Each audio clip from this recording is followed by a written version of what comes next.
I overheard my son whispering to his wife, "We're taking Grandma's ring, she won't even notice it's gone." I stayed quiet and pretended I heard nothing. That evening, they came for their usual free dinner.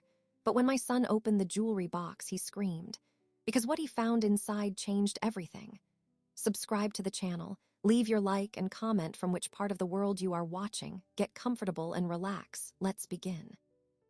I was polishing my gold rings when I heard the front door open. The cloth in my hand was soft, the polish mild. I worked at the kitchen table where the afternoon sun fell in a warm rectangle. Each ring had its own rhythm under my fingers. The wide band from my mother, the thinner one with the tiny clasp, a gift from my sister the year she moved away. My wedding ring, still snug after 42 years. And my right hand, adorned with two others, their stories just as clear to me as the day I received them. I know the exact weight of each one. I know every scratch on their surfaces. To say I would notice if one was missing is to say the sky would notice a missing star. My son Marcus called out, "Mom, you home?" His voice came from the hallway near the old mirror.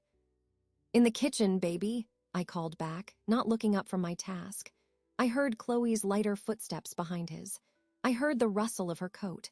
I heard the slight pause they always took, that brief, silent conference before entering a room. I continued polishing.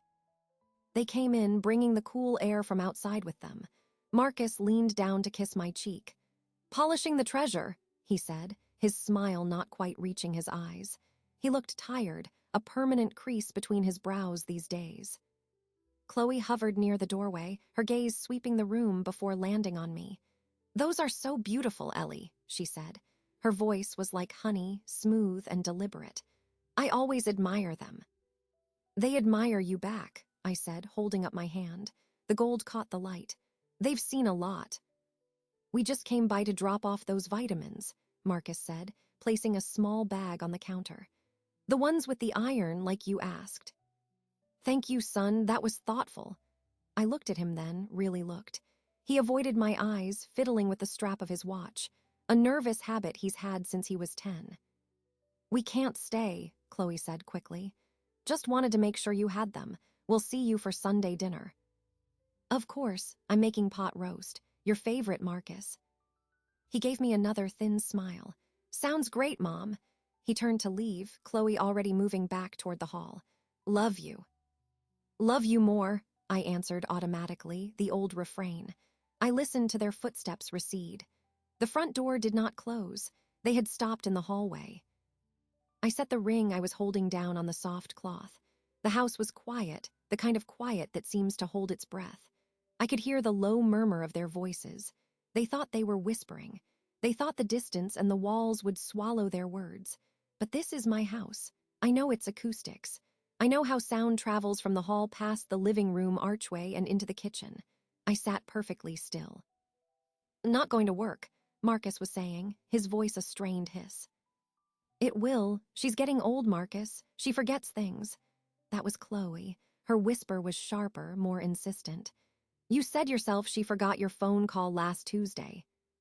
Forgetting a call and forgetting her jewelry are two different things. "Are they? She wears those rings every day. If one goes missing, she'll just think she misplaced it. Old people lose things. She'll blame her memory." A coldness began to spread through my chest, a slow, thick seepage that reached my fingers. I looked down at my hands, at the rings that suddenly felt heavy. "I don't like this," Marcus said. There was a weakness in his voice, a plea. "You like our credit card debt less. You like the car payment less. That ring is just sitting there. My friend Sarah had a diamond appraised from her grandmother. You wouldn't believe what they gave her. It's life-changing money, Marcus, and your mother doesn't need it. She lives in this dusty old house with her memories. She doesn't even go out." The cold in my chest turned solid. It was a block of ice, clear and heavy. "Which one, though?" Marcus asked. The question was a surrender. "The one with the diamond, obviously. The solitaire, the big one.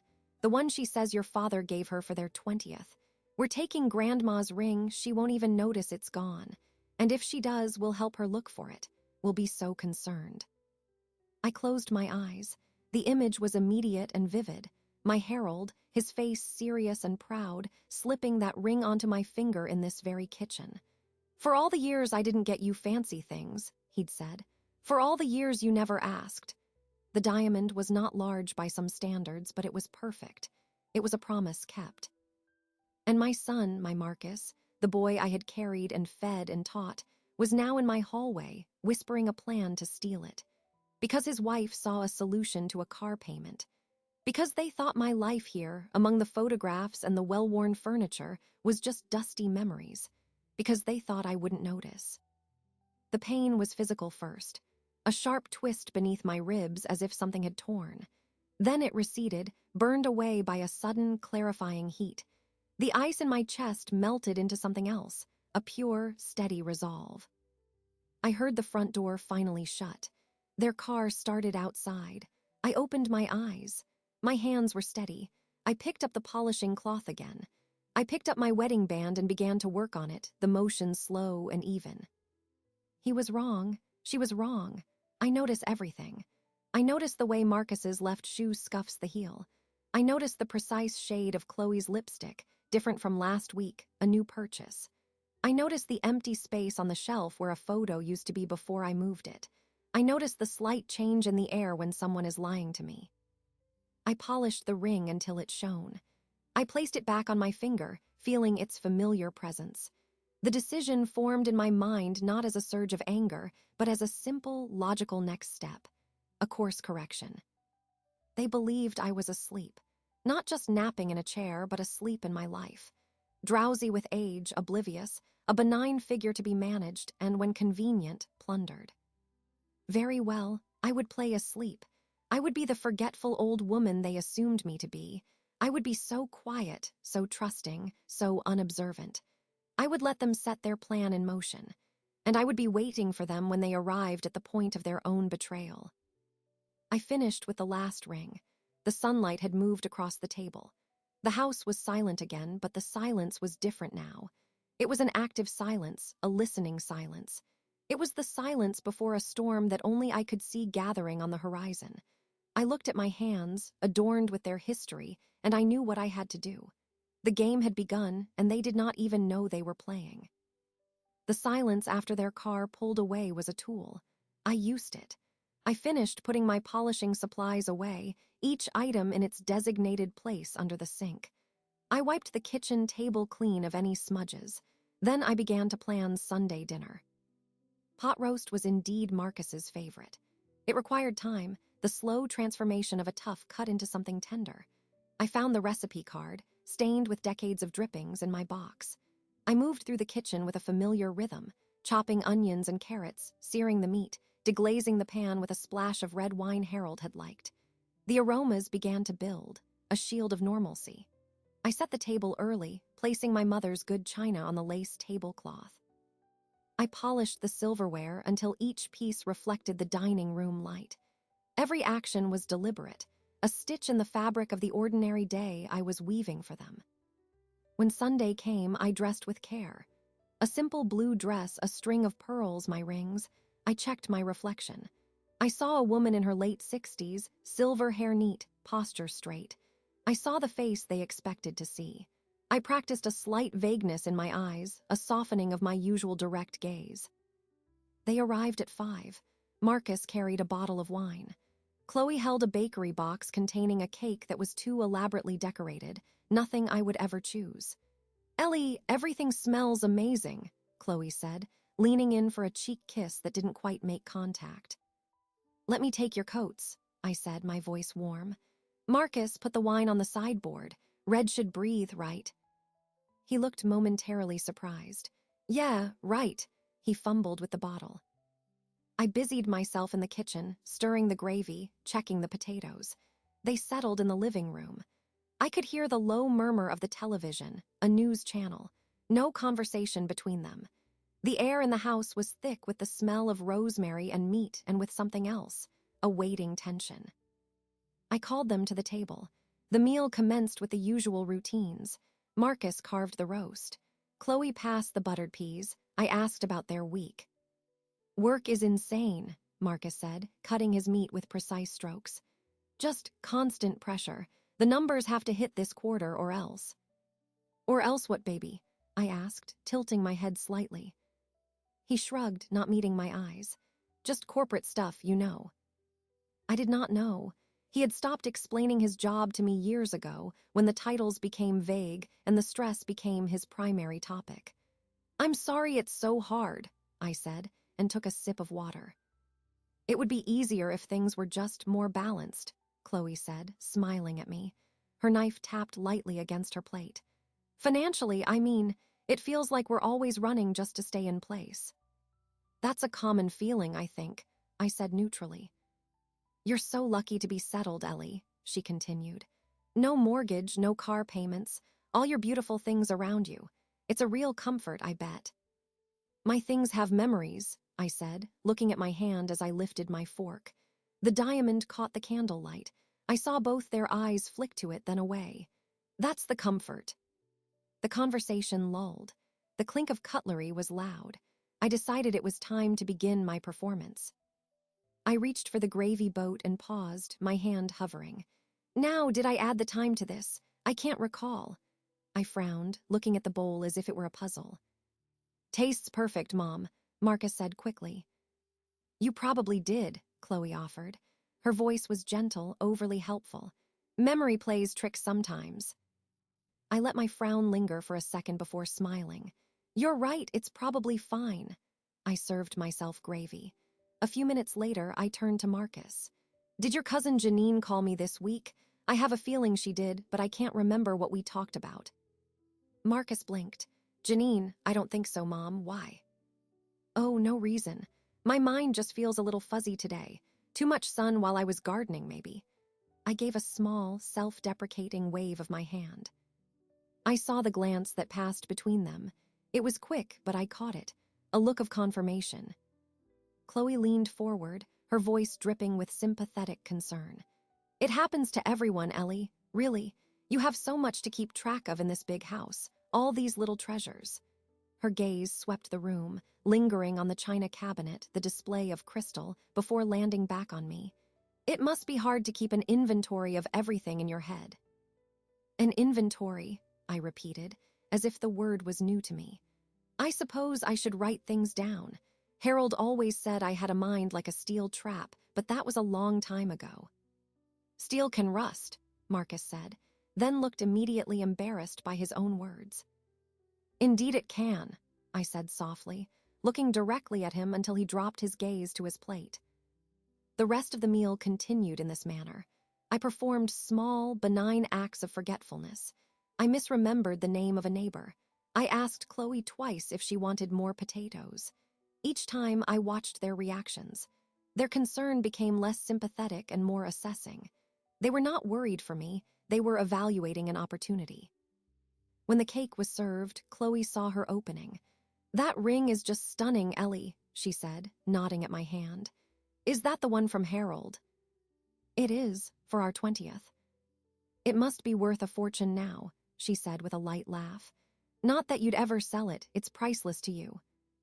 Its value isn't in what a jeweler would say, I replied. Of course not, but still, it's a major asset. Do you ever worry about keeping it safe, with your memory being a little spotty sometimes?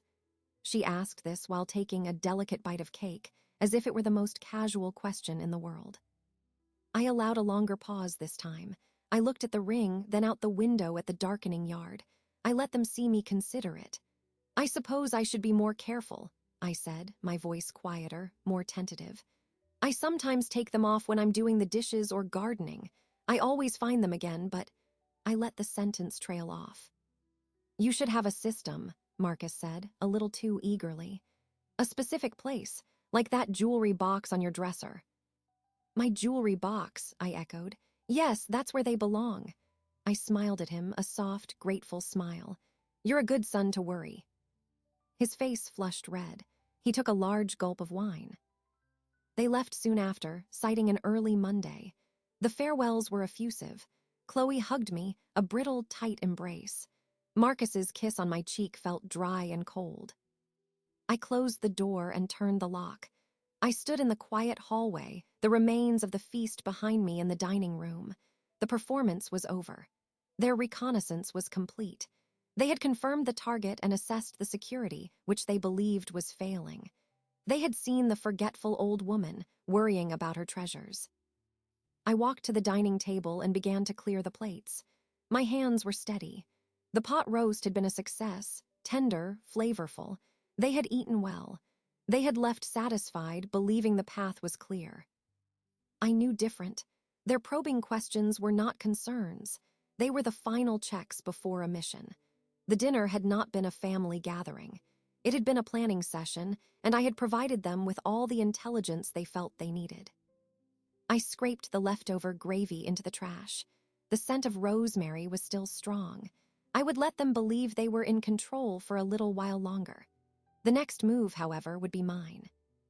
The kitchen was clean, every dish dried and put away. The lingering scent of pot roast was now just a memory in the air. The performance was over and the work began. I did not go to my bedroom immediately. First, I made a cup of tea and sat at the kitchen table, thinking. A reaction based on pure emotion would have been to hide the ring, to lock it away. But that was a defensive move. My plan required something more deliberate, more instructional. It required a record. I finished my tea and walked to my bedroom. The jewelry box sat on my dresser, a polished walnut case my husband had given me for our 10th anniversary. I lifted the lid. The interior was lined with faded blue velvet, divided into sections for rings, earrings, necklaces. Each item rested in its own nest. I did not remove the diamond ring first. I started with the simplest piece, a plain gold hoop earring from my teenage years. I laid it on the dresser. From the desk in the corner, I retrieved a small digital camera I used for photographing my garden. I also brought a notepad and a pen. I positioned the earring on a plain white sheet of paper and took a photograph. In the notepad, I wrote, "Gold hoop, purchased with first paycheck from Miller's drugstore, age 16. Worn on first date with Harold." I repeated this process for every single item. A locket containing a picture of my parents. A bracelet of garnets from my sister. Each ring, including my wedding band and the others I wore daily. For each, I took a clear photograph and wrote a brief, factual description. Its origin, its giver, the approximate year. The diamond solitaire was the last item I documented. I placed it on the white paper. The stone caught the light from my bedside lamp. I took 3 photographs from different angles. Then I wrote, "Diamond solitaire ring. Gift from Harold for our 20th wedding anniversary. He saved for 2 years, worn every day since." The inventory took several hours. When I was done, I had 23 photographs stored on the camera's memory card and 4 pages of meticulous notes. This was not just a list of objects. It was a catalog of my relationships, my history, my love. It was proof that I noticed, that I remembered everything. I uploaded the photographs to my computer and saved the files in a folder labeled Home Inventory. I printed 2 copies of the notes and stored one in my desk drawer and the other in my safe deposit box key folder. Then and only then did I remove the diamond ring from its velvet slot. I held it in my palm. It was not a heavy object, but its weight was significant. I thought of Harold's face, so earnest. I thought of the whispered conversation in my hallway. The 2 images clashed, creating a static hum in my mind. I closed my hand around the ring for a moment, then placed it in the front pocket of my housecoat. The next morning, I dressed and went to visit Sister Rosalie. She wasn't a nun. Everyone in the neighborhood just called her Sister, out of respect and habit. She lived 3 streets over in a small, bright cottage surrounded by rose bushes, even in late fall. She was my oldest friend, the one person whose discretion I trusted absolutely. She answered the door, her face breaking into a wide smile. "Ellie Davis, you're a sight. Come in, the kettle's just boiled." Her kitchen was warm and smelled of ginger and cinnamon.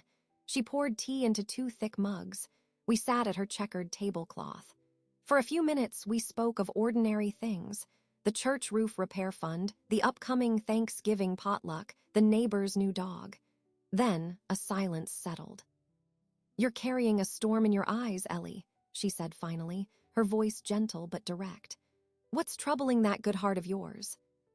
I took a sip of tea, buying a moment to choose my words. "I need to ask a favor, Rosalie, and I need to tell you why, but it can't go any further than this table." Her expression grew serious. She nodded once. "You know it won't." Marcus and Chloe plan to steal from me. I said it plainly. The words were hard and clean in the sunny kitchen. Rosalie's mug halted halfway to her mouth. She set it down carefully. Steal what? My diamond ring, the one from Harold. I overheard them planning it. They think I'm becoming forgetful. They see it as an asset they can convert. A flush of anger darkened her cheeks. That boy, that foolish, foolish boy. Her hand reached across the table and covered mine. Ellie, I am so sorry. Thank you, but sorry isn't what I need. I withdrew my hand and reached into my pocket. I placed the diamond ring on the tablecloth between us. It glittered against the red and white checks. I need you to take this. She stared at the ring, then at me. Take it, child, what for? I have a plan. It involves them taking something, but not the ring. I need the ring to be somewhere else with someone I trust. I need you to hold it for me, just for a few days. And then, I need you to give it to Mr. Henderson at the pawn shop on Elm Street. Rosalie's eyebrows rose. Old man Henderson, Ellie, what are you fixing to do? I'm fixing to teach my son a lesson he should have learned at my knee, one about respect, about memory. I met her gaze. The ring will be pawned, the money will be used, but I need you to be the one to take it to Henderson. He knows you. He'll ask no questions if you say it's for me. Can you do that? Tomorrow. She looked at the ring, then back at my face. She saw the resolve there, the absence of hysteria, the clear, cold line of my intention. Slowly, she nodded. She picked up the ring, not with greed, but with a solemn care, as if accepting a sacred object. I can do that. What do I tell Henderson? Tell him to hold it for me. Tell him I will send someone with the ticket to retrieve it. Tell him its value is to be used for Mrs. Higgins's roof repair fund at the church. I had decided this the night before. Mrs. Higgins was 92 and had been worrying about a leak for months. The ring's monetary value would solve a real problem, which was its only true purpose. Rosalie's eyes grew moist. She understood immediately. So you're turning their greed into someone else's grace. I am showing them what the ring was always for. They just couldn't see it. I finished my tea. Thank you, Rosalie. You don't thank me. You just make sure that boy feels this, Ellie. He needs to feel it deep. He will, I said. I stood to leave. I'll call you tomorrow to confirm. I walked home under a gray sky. The ring was no longer in my possession. Its physical absence was a strange relief. The first phase was complete. The treasure was secured elsewhere. Now I had to prepare the box. I had to create the perfect bait, an offering that would look like everything they wanted but would give them nothing they expected. The inventory was my record. Rosalie was my accomplice. The stage was almost set. All that was left was to invite the players to perform their final, foolish act. The ring was with Rosalie. The inventory was complete. My home felt different now, like a theater after the set has been built but before the curtain rises. The next step was to cue the actors. I needed to create a reason for them to act immediately. Uncertainty or a long timeline might make them cautious, might give Marcus a chance to reconsider. I needed to apply pressure. I needed a deadline. I waited until Tuesday afternoon, 2 days after the Sunday dinner. I chose a time when I knew Marcus would be at work, likely stressed, likely vulnerable to a new anxiety. I sat in my living room armchair, the phone in my lap. I rehearsed the tone in my head, distracted, slightly overwhelmed, casually dropping crucial information. I dialed his cell phone. He answered on the fourth ring, his voice tense. Mom, everything okay? Oh, yes, baby, everything's fine, I said, letting my voice waver just a little. I'm just sitting here trying to make a list. A list? I could hear the background hum of an office, the faint click of a keyboard. For the appraiser, I said, as if it were the most obvious thing in the world. There was a beat of silence. Appraiser. Yes, for my jewelry and the good silver. I was talking to Sister Rosalie after church, and she mentioned how important it is to have everything documented. For insurance, you know, with my memory being so slippery lately. I let out a small, flustered sigh. I decided it's the responsible thing to do. Have a professional come in and tell me what everything is really worth, and write it all down properly, not just in my head. Another, longer silence. I could almost hear his mind racing, colliding with Chloe's calculations. When is this appraiser coming? Next Tuesday, I said brightly. Mr. Henderson from the pawn shop on Elm Street is doing it as a favor. He knows antiques. He's coming in the morning. I paused, then added the crucial detail. So I'm trying to get everything organized before then. All my valuables in one place so he can see them. It's quite a project. Tuesday, he repeated, his voice flat. Yes, so I'll be busy Monday night getting it all together. My jewelry box, the silverware chest from the dining room. It's a lot. I allowed another pause. I hope I don't misplace anything before he gets here. That would be just like me lately, wouldn't it? Mom, you shouldn't worry about that, he said, but his voice was distant, his thoughts clearly elsewhere. It's a good idea, smart.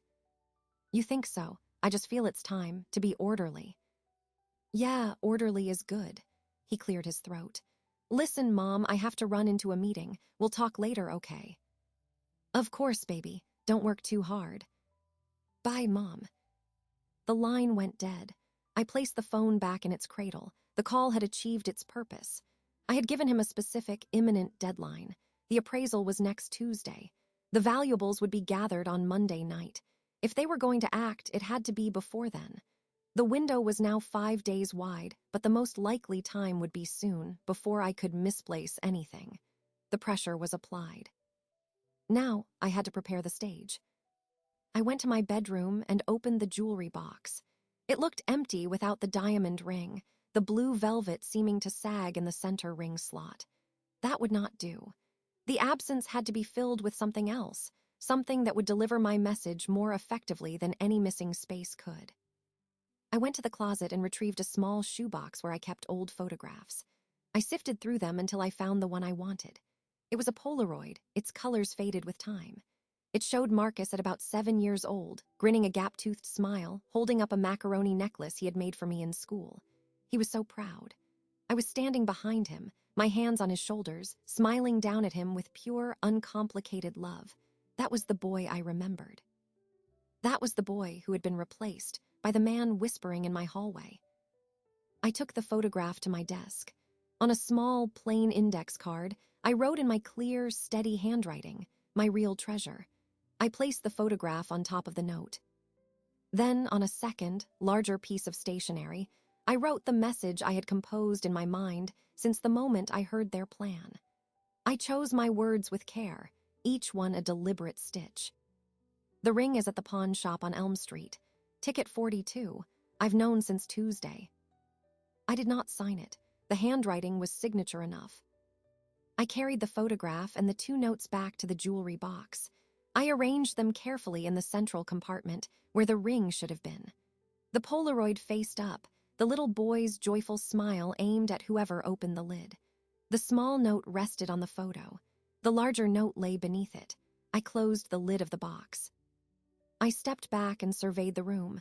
Everything was in its usual place. The dresser was neat. The lamp cast a warm glow. The jewelry box sat there, innocent, a beautifully crafted trap. Inside, it did not hold a diamond. It held a judgment. It held a memory. It held the shock I intended to deliver. My part was done for now. The bait was not the promise of treasure, but the threat of order. I had told Marcus I was bringing order to my affairs, writing everything down. To his guilty mind, that meant evidence, a permanent record that would lock the ring's value into a ledger, out of his reach. The only way to prevent that was to act before the appraiser came, before the list was made.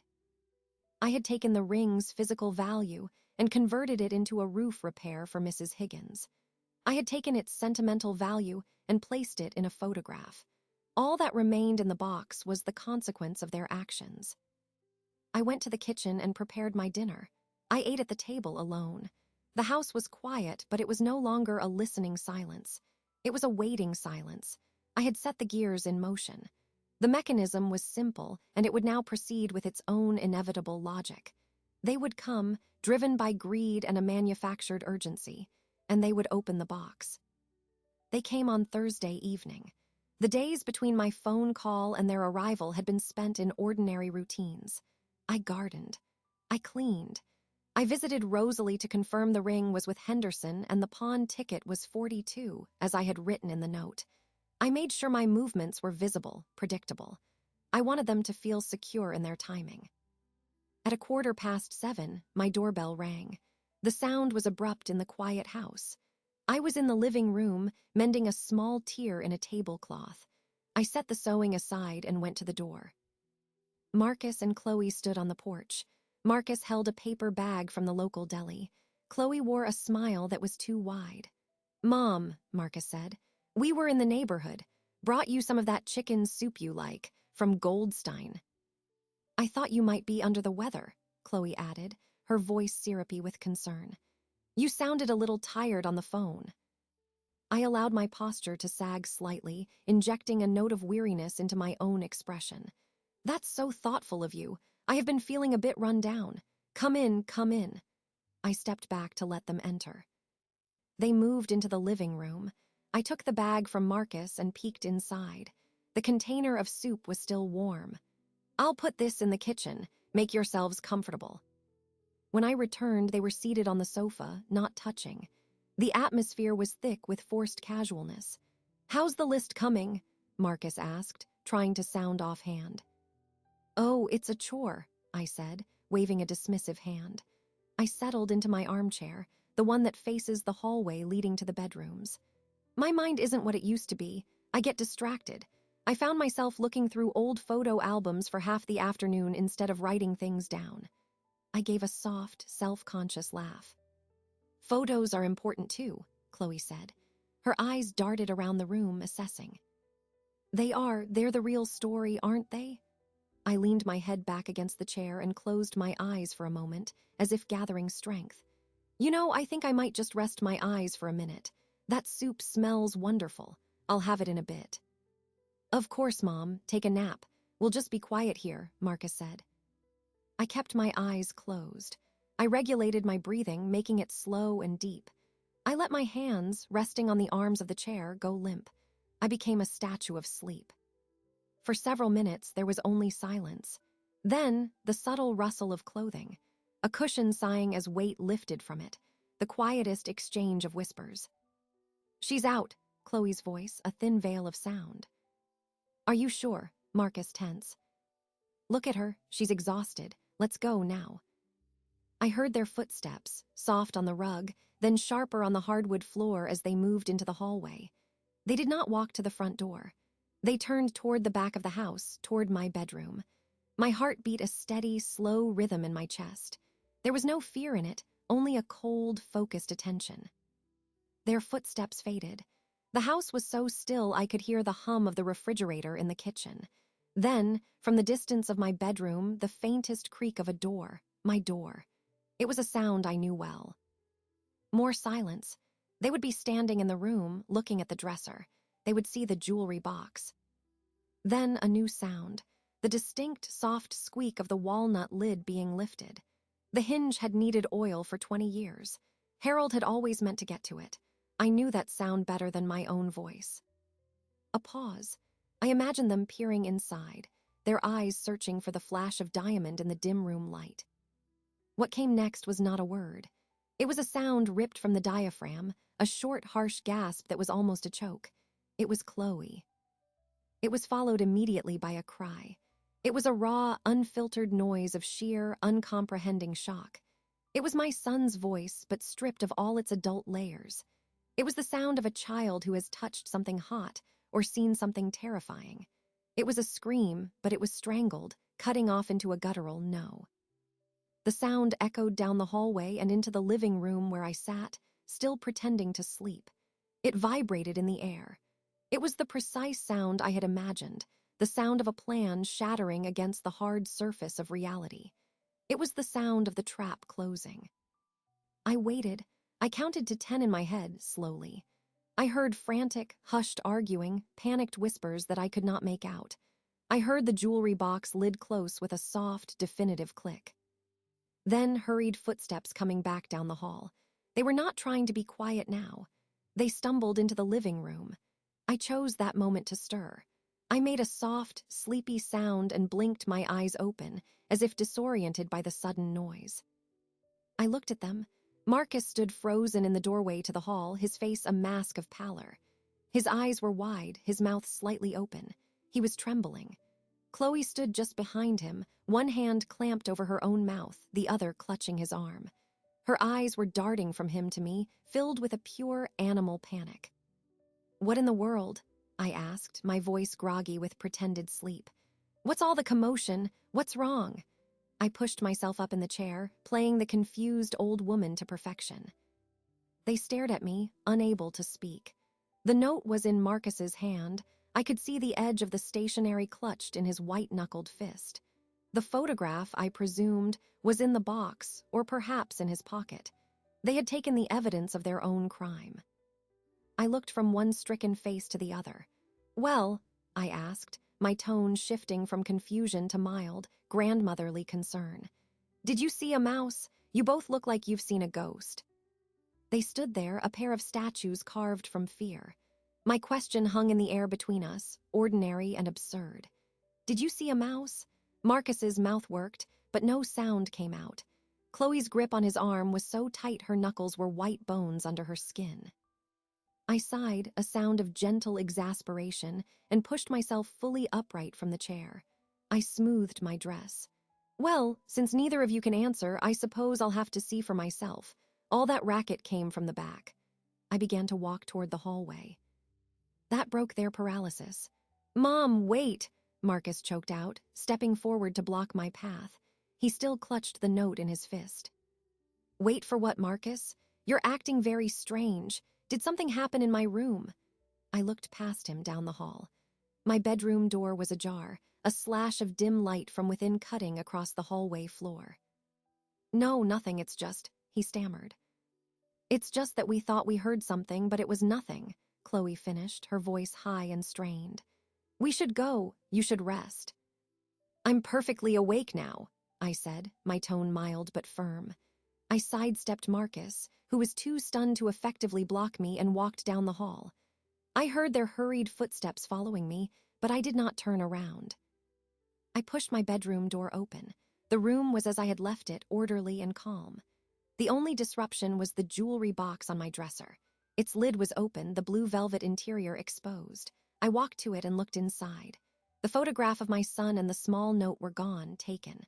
Only the larger folded stationery note remained, slightly crumpled from Marcus's grasp. I picked it up. I did not need to read it. I knew every word. I turned to face them. They had stopped in the doorway, clinging to each other like survivors of a shipwreck. I held up the note. "Is this what caused all the fuss?" Marcus's eyes were fixed on the paper in my hand. He looked ill. "Mom, I can explain." "There's no need to explain what I already know," I said. I unfolded the note and held it so they could see my handwriting. I did not read it aloud. The silence as they scanned the words was more potent than any recitation. "The ring is at the pawn shop on Elm Street. Ticket 42. I've known since Tuesday." Chloe made a small, whimpering sound. Marcus's face collapsed in on itself. It was not just the shock of discovery, it was the precise, awful clarity of it.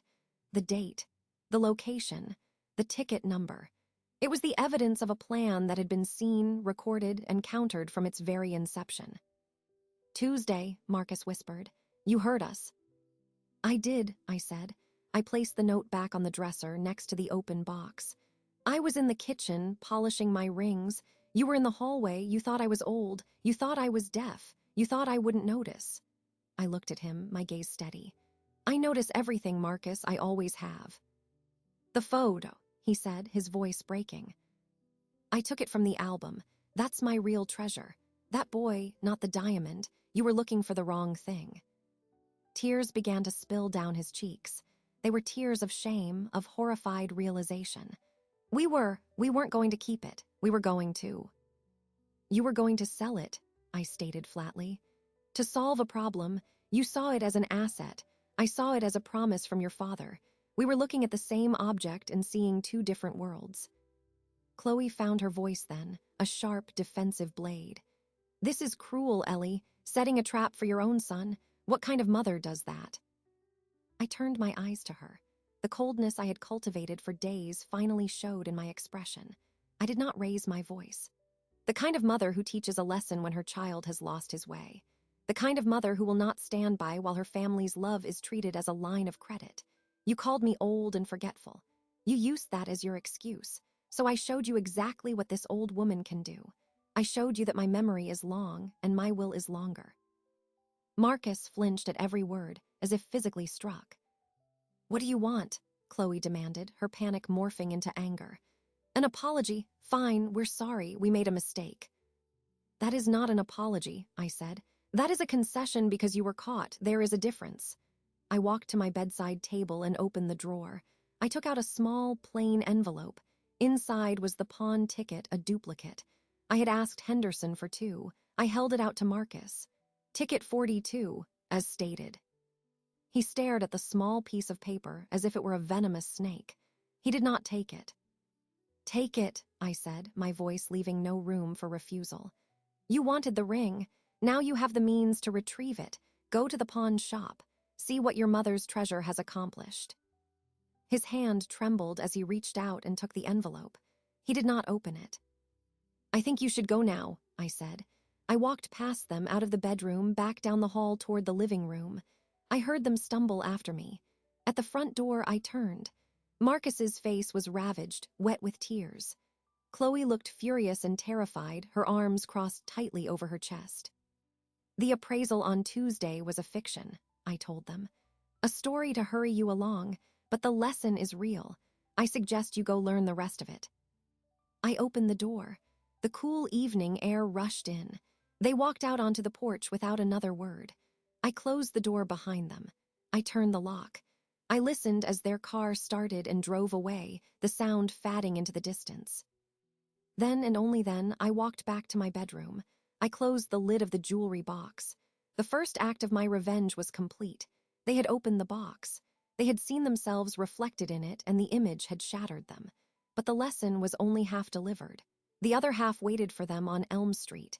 I had set the stage there, too. Now they had to play their part to the end. They drove to the pawn shop in silence.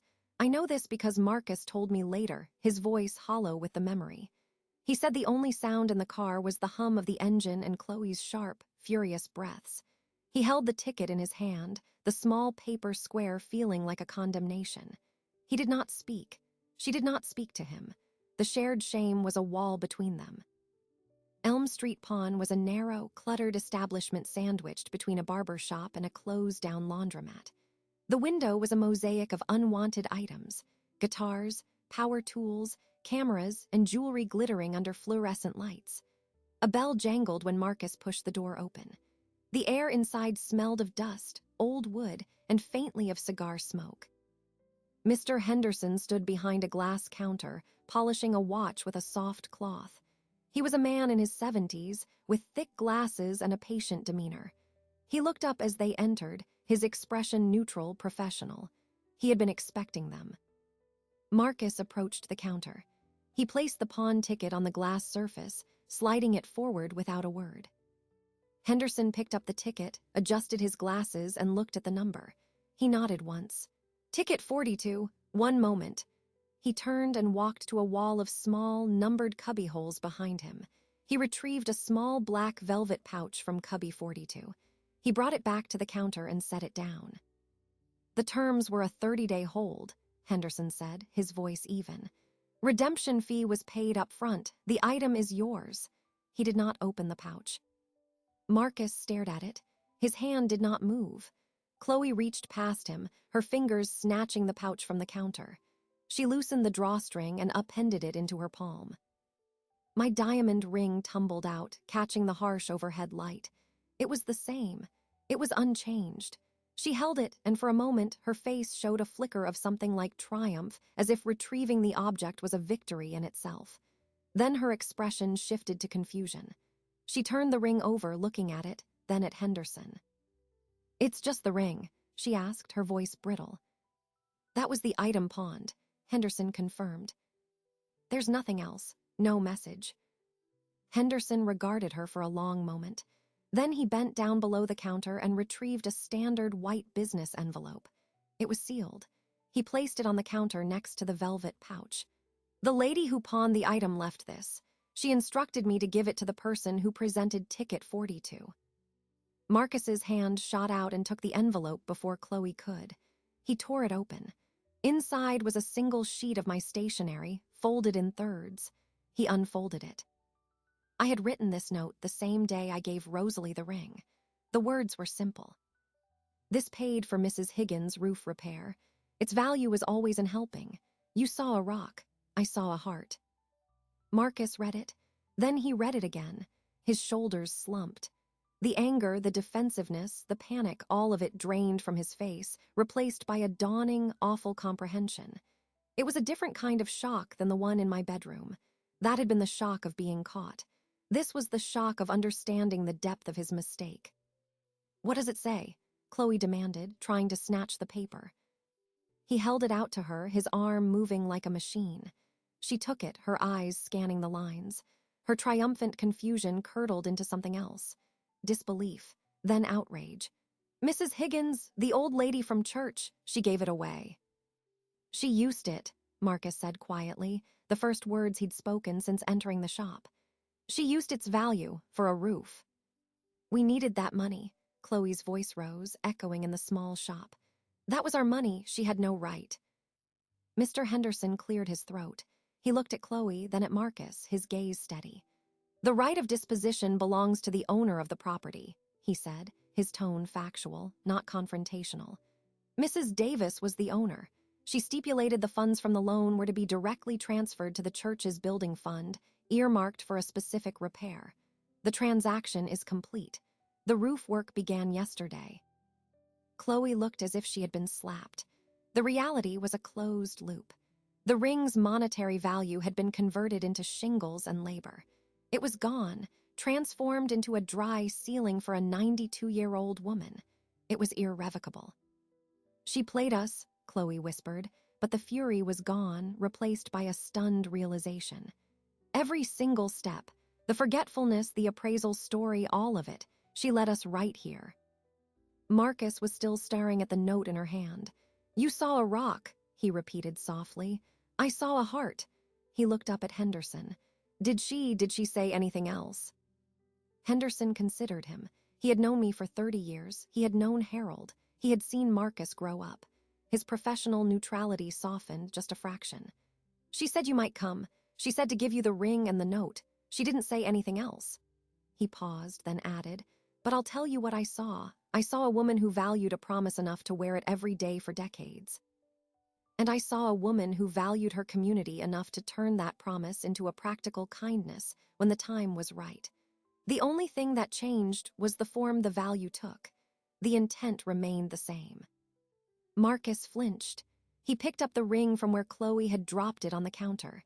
He held it in his palm, not as a prize, but as an artifact. It was no longer a solution to his problems. It was proof of his failure to understand his own mother. "Come on," Chloe said, her voice tight. She was already turning toward the door, humiliation radiating from her. She could not get out of the shop fast enough. The place, the ring, the note, they were all witnesses to her greed, and she felt exposed. Marcus closed his fingers around the ring. He nodded once to Henderson, a gesture that held neither thanks nor anger, only acknowledgement. Then he followed his wife out of the shop. The bell jangled again behind them. Back in their car, the silence was heavier. Chloe stared straight ahead, her profile rigid. Marcus sat in the passenger seat, the ring and the note in his hand. The object they had coveted was now in their possession, but it was worthless to them. Its financial potential had been spent on a roof. Its sentimental value was a judgment against them. They had the rock. They had finally seen the heart, and it had broken theirs. The lesson was now complete. All that remained was the reckoning.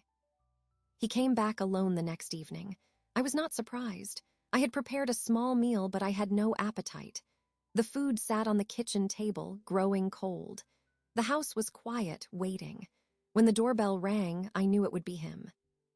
I opened the door. Marcus stood on the porch, shoulders hunched against the chill. He looked older. The lines on his face seemed deeper, etched by a single day of shame. He held a small paper bag. He did not have the ring on his finger. I saw it was in the bag. "Mom," he said. His voice was rough. "Come in, Marcus." He stepped inside. He did not move past the foyer. He held out the bag to me. "I brought your ring back." I took the bag. I did not look inside. I placed it on the small table by the door. Thank you. Chloe, she's not coming, he said. He looked at the floor. She's too embarrassed. Angry too, but mostly embarrassed. I imagine she is. He finally looked at me. His eyes were red-rimmed, exhausted. I'm sorry, Mom. I am so sorry. We never should have. It was a stupid, terrible idea. I nodded slowly. It was, but an apology that begins with we is still sharing the blame. I want to hear what you are sorry for, Marcus, just you. He swallowed hard. He shifted his weight from one foot to the other. I'm sorry we tried to take your ring. I'm sorry we lied. I'm sorry we thought you wouldn't notice. He recited the words, but they sounded hollow, rehearsed. You are sorry you were caught, I said, not unkindly, but with precision. You are sorry your plan failed. You are not yet sorry for the thought that created the plan. There is a difference. A flicker of frustration crossed his face. What do you want me to say? I said I'm sorry. What else can I do? You can understand, I said. I turned and walked toward the kitchen. Come sit down. He followed me. He saw the uneaten food on the table. He stopped. You haven't eaten. I was waiting. For me. For the truth, I said. I sat in my usual chair. He sat across from me, the silent meal between us. Tell me why you did it, not we. You. He ran a hand over his face. The money, we're in a hole. The credit cards, the car, it's a constant pressure. Chloe saw the ring as an answer, a quick fix. She said you didn't need it. She said you wouldn't miss it. And you agreed. I let her convince me. I was tired of the arguments about money. I was tired of feeling like I was failing. His voice dropped to a whisper. It seemed easier to agree. Easier than what? Than saying no, than finding another way, than admitting we had a problem we couldn't solve by ourselves. He looked at his hands. It was weak. I was weak. Yes, I agreed. You were, but weakness is one thing, betrayal is another. You looked at a symbol of my life with your father, of our struggle and our joy, and you saw a price tag. You reduced my memory to a transaction. You reduced me to a mark. He flinched. I didn't mean. You did mean it. You calculated it. You discussed the logistics in my hallway. That was the meaning. I leaned forward slightly. You asked what else you can do. You can listen. You asked what I wanted. I wanted you to see me. Not an old woman, not a forgetful mother, not a wallet. I wanted you to see the person who raised you, the person who remembers everything. Tears filled his eyes again. I see you, Mom. I do now. Now, after the trap, after the pawn shop, after the roof for Mrs. Higgins. I paused. Do you know why I did that? Why I used the money that way? He shook his head. To show you the purpose of value. Your father bought that ring with overtime and sacrifice. Its value was always the love behind it, the promise it represented. Converting it to cash for a roof repair is the same principle. Love made concrete. A promise kept for someone in need. You wanted to convert it to cash for a car payment. That is not the same. That is not legacy. That is consumption. He was crying openly now, silent tears tracking through the stubble on his cheeks. He did not wipe them away. You thought I was asleep in my life. I am not asleep, Marcus. I am awake. I have always been awake. I saw your first step. I saw your first heartbreak. I saw you become a man. And I saw the moment you decided to steal from me. I see it all. That is what it means to be a mother. We see. We remember. We hold the truth of our children, even when it hurts. I don't know how to fix this, he choked out. You cannot fix it today or tomorrow. You can only begin to understand it. The fix is in the understanding. It is in seeing me, seeing this ring, seeing this house, and seeing what they truly are. Not assets, not obstacles, but evidence of a life lived with intention, of love given and honor maintained. He put his head in his hands. His shoulders shook. I let him cry. The cold food on the table was a stark contrast to the heat of his shame. After a long while, he looked up, his face ravaged. Will you ever forgive me? Forgiveness is not a switch I flip, I said. It is a path you walk, by being a different man, by seeing with different eyes. You have taken the first step, you see the damage. Now you must learn to build something new, something that cannot be pawned. He nodded, a slow, heavy movement. He stood up, his chair scraping the floor. He looked lost, a boy in a man's body. I should go. Yes.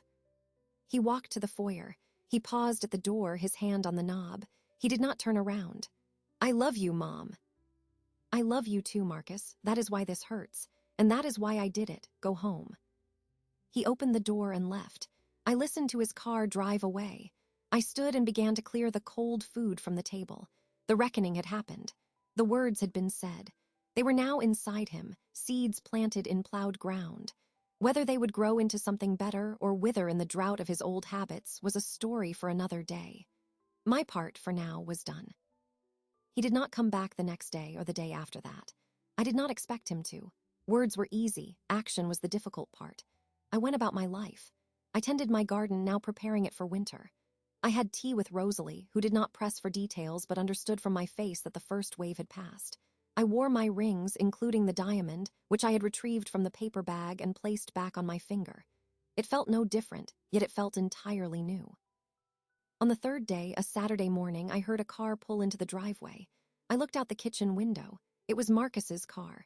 He got out, not in his office clothes, but in old jeans and a worn sweatshirt. He opened his trunk and removed a toolbox. I watched as he walked to the side of the house, to the back fence where a section had sagged after a storm last spring. I had mentioned it in passing months ago. He had said he would look at it. He never had. I did not go out to greet him. I continued washing my breakfast dishes. I heard the sounds from the yard, the clank of the toolbox opening, the scrape of wood, the solid thud of a mallet driving a post back into place. The work was methodical, not rushed. He did not come inside to announce himself. He simply began repairing what was broken. After an hour, I made a pot of coffee. I poured 2 mugs. I carried them out to the back porch. He was wrestling with a new board, aligning it with the existing fence. His face was beaded with sweat despite the cool air. He saw me and stopped, wiping his hands on his jeans. I brought you coffee, I said, holding out a mug. He came over and took it. Thanks. He took a sip. The post was rotten at the base. I replaced it. This new board should square it up. I looked at his work. It was competent. His father had taught him basic carpentry. It looks straight. He nodded. We stood in silence for a moment, listening to the birds. I should have done this months ago, he said finally. Yes. I'm sorry for that, too. The fence can be fixed, I said. It's just wood and nails. He understood what I did not say. He drank his coffee, then set the mug on the porch step. I'll finish up. He returned to his work. I went back inside. I listened to the sounds of his labor. They were honest sounds. When he was done, he packed his tools. He came to the back door. I opened it. All done, he said. Thank you, Marcus. There's that loose step on the front porch. I can do that next weekend if that's okay. That would be fine. He left without coming in. The following weekend, he returned. He fixed the step. He checked the weather stripping on the doors. He changed a hard-to-reach light bulb in the hallway ceiling. Each task was small, practical, undramatic. He did not ask for praise. He did not linger to talk unless I initiated. He was performing service, a quiet atonement through physical labor. The third weekend, he did not bring his tools. He came in the afternoon. I was wondering, he said, standing awkwardly in the living room. You mentioned you were sorting through those old photos. For the albums, I could help, if you want. I studied him. This was a different offer. It was not about fixing something broken in the house, but about engaging with the memories inside it. All right, I said. The boxes are in the den. We spent 2 hours sitting on the floor, surrounded by cardboard boxes full of photographs. I would hand him a picture. That's your grandfather, my father, at his welding shop. This is your Aunt Louis's graduation. This is you on your first bicycle. He did not just look and nod. He asked questions. What was Grandpa like at work? Did Aunt Louisa want to be a teacher from the start? How many times did I fall off that bike before I got it? I answered. I told the stories. He listened. He was not waiting for his turn to speak. He was absorbing the history. He was seeing the lineage he came from, the struggles and joys that were not his own but were part of his foundation. He was, finally, showing an interest in the inventory of my heart. After the photos, he stayed for a simple dinner of soup and bread. The conversation was not filled with apologies or heavy with meaning. We talked about his work, about the book I was reading, about the weather. It was ordinary. It was the kind of ordinary that had been missing for a long time. The next Thursday evening, he called. The community center. You volunteer there on Fridays, right? Serving lunch. I do. Would it be all right if I joined you? I could help. I paused. This was the most direct step into my world, outside the safety of my home. They can always use an extra pair of hands. Be there at 10. He was there at 5 minutes to 10, dressed neatly in casual clothes. He did not know what to do, so he followed my lead. He carried trays. He wiped tables. He served green beans and mashed potatoes to people who needed a hot meal. He was quiet, observant. He saw me interact with people I had known for decades. He saw the respect they had for me. He saw a version of his mother that existed outside of being his mother. After we finished cleaning up, we walked out together. The late autumn sun was weak but bright. You've been doing this a long time, he stated. 20 years, I said. Since your father passed, it gave me a rhythm. It's important, he said. It wasn't a platitude.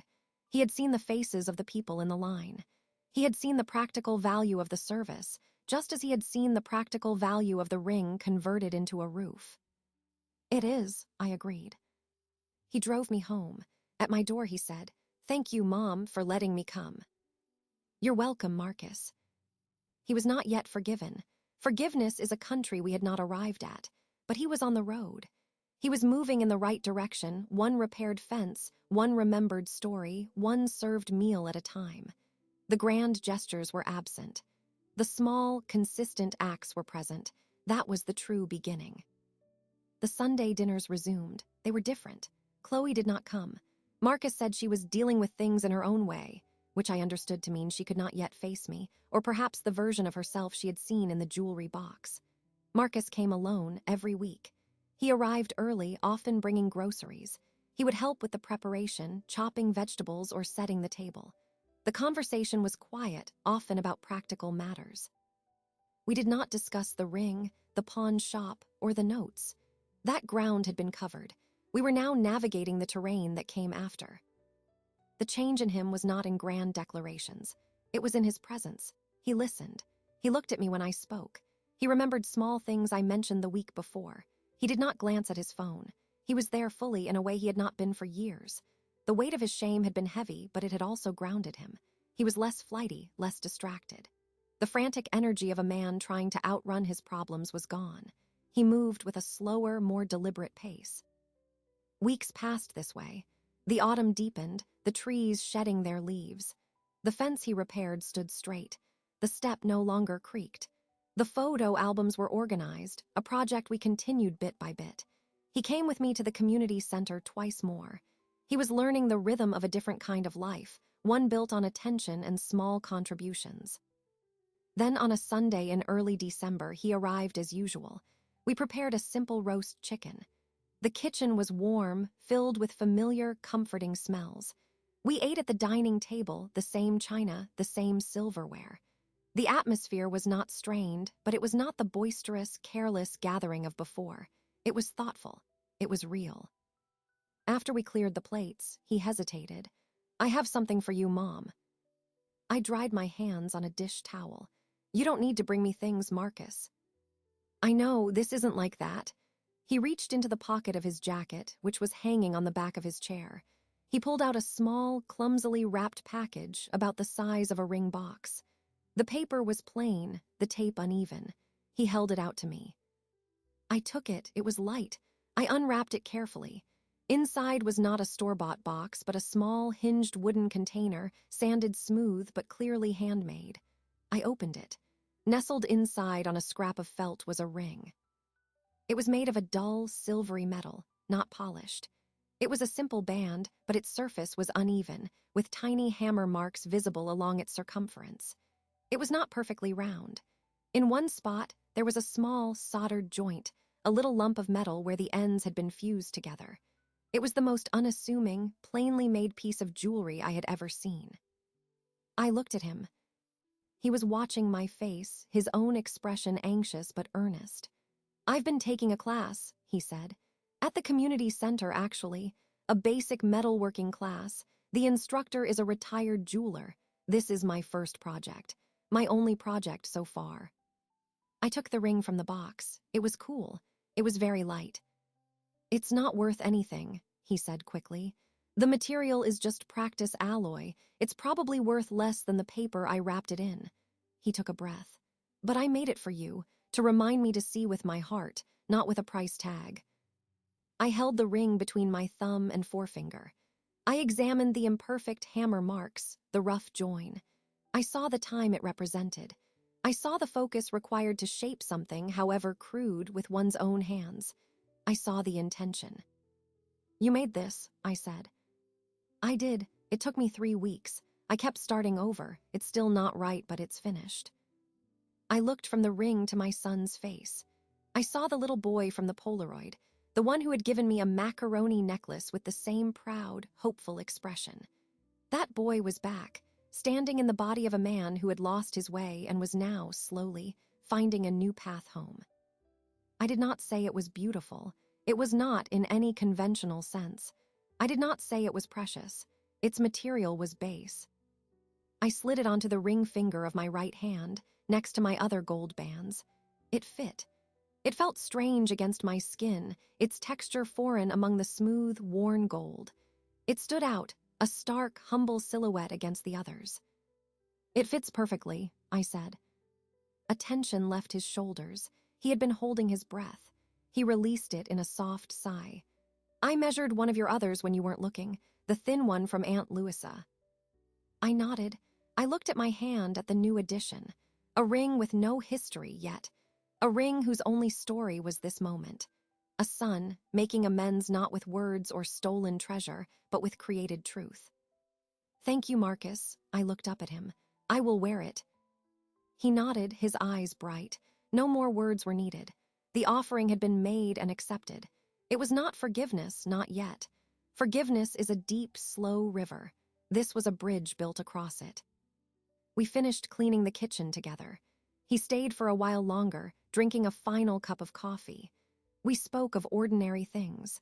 When he left, the hug he gave me was solid, real, without the stiffness of guilt or the lightness of obligation. After he drove away, I stood at the kitchen window. The night was dark and clear. I looked at my hand, at the new ring among the old. The gold rings held my past, my mother, my sister, my husband, my life. The new ring held a possibility, a future. It was a promise not of what had been, but of what could be rebuilt. The house was quiet, but the silence was no longer that of waiting or listening. It was a peaceful silence, a satisfied silence. The vengeance was complete. It had not been violent or loud. It had been a lesson delivered with the precision of a surgeon's scalpel, cutting away the rot to allow for healing. The scar would remain, a ridge of harder tissue, a reminder, but the wound was closed. I turned off the kitchen light and went to my room. I placed my jewelry box on the dresser. I did not open it. I knew what was inside, the empty space, the memory of a shock, the photograph of a boy. It was all part of the story now. A story that had ended not with the clang of a trap, but with the gentle click of a handmade wooden box closing over a new beginning.